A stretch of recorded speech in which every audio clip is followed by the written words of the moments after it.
top 10 list this week is all about project management tips and tricks.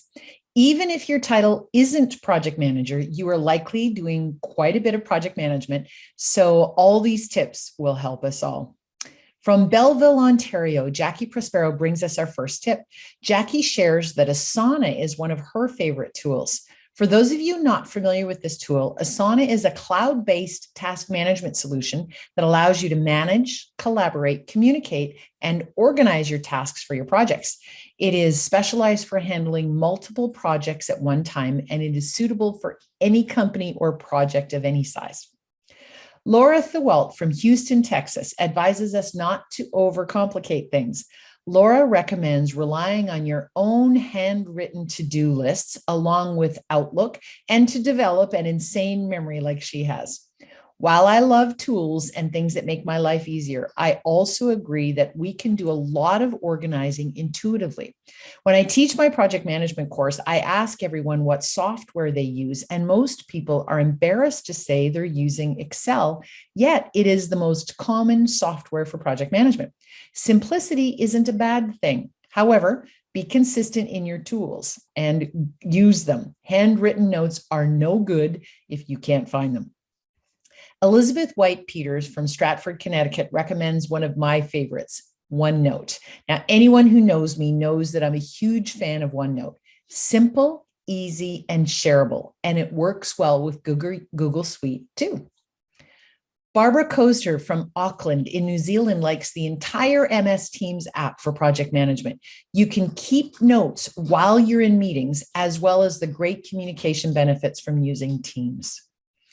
Vanessa Bauer from Edmonton, Alberta shares us with tips 5, 6, and 7. Vanessa shares that she likes SharePoint for a project site to collaborate and share files. She also shared the Darcy framework, D-A-R-C-I. D stands for decision makers, A stands for accountable, R is responsible, C is consulted, and I is informed. And that's one of her favorite tools to identify accountability in the team with who and how you need to keep everyone organized and informed. Her final tip is to maximize the MS Planner. Now, that's a lot of variety on tools and tips, and they are great. Thank you, Vanessa. Our 8th tip comes from Christine St. Clair from Toronto, Ontario, who shared that one of her best tips is one that she learned from my workshop. So thank you. Always be sure you ask, in your own words, of course, what does success look like? You can't be a good project manager without a clear vision of what the final project should look like. We often make assumptions and are afraid to ask questions. Christine shared that once she learned to ask a lot of questions, her job became much easier. And at no point did anyone assume she didn't know what she was doing. She asked questions instead of assuming. Number 9 comes from Warren Munn from my office. Before Warren worked with me at On the Right Track, he was a project accountant for an IT firm here in Ottawa. He was the money guy.